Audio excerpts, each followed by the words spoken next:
Hey guys, welcome to Healthy with Heartland. You're cooking with Chef Arden.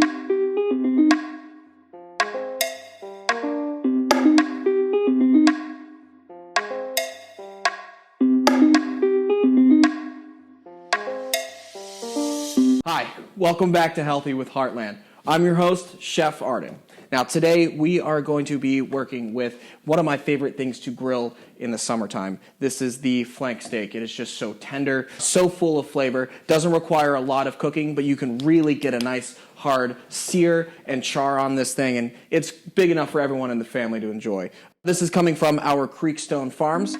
Once again, it's going to bring that just amazing beef flavor and high quality throughout the entire cooking process. So as far as seasoning your flank steak is concerned, guys, there are just so many different ways to approach this. You can marinate it, you can do a simple salt and pepper, you can toss it in some sauce, you can baste it with some barbecue. Today we're going to do a little bit of a dry rub, kind of similar to what we did before with that ribeye. We're going to be using a little bit of some cumin, some garlic salt, as well as some paprika and some cayenne pepper. Just get that nice little kind of smoky heat to that before we get a nice char on the grill. Now this is basically going to turn into kind of a paste itself, like on the meat. So you're going to give that a nice little pat down, make sure that it's all in the meat before mopping up what we didn't use, flipping it to the other side, and then re-seasoning.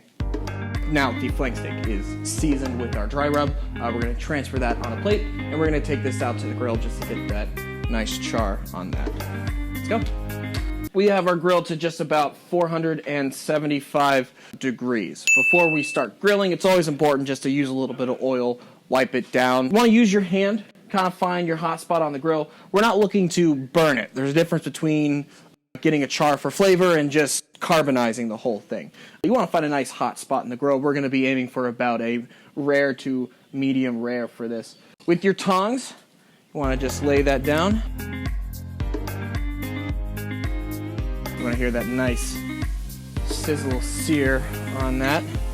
And we're going to give that just probably about 45 seconds to a minute before we flip to do the crosshatch.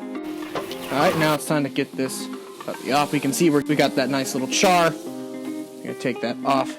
Let's remove some of the tomatoes as well. Just give these a quick little blister. Perfect little garnish for a nice grilled flank steak. I'm going to give this a couple minutes to rest like all steaks should have. That way we're not going to cut out all the juices. I'm going to shingle it on an angle against the grain so we're not cutting out all the juices. All right, now that we have it off the grill, time for the best part. Now we get to taste it. Give yourself a nice little piece, that beautiful medium rare there. It just melts in your mouth. You got that nice smokiness from your cumin. You got that nice char flavor and that little bit of kick from the cayenne pepper. A lot of people say flank steaks are just tougher pieces of meat, guys, but you just got to show it a little bit of love, man. And these things are just dynamite.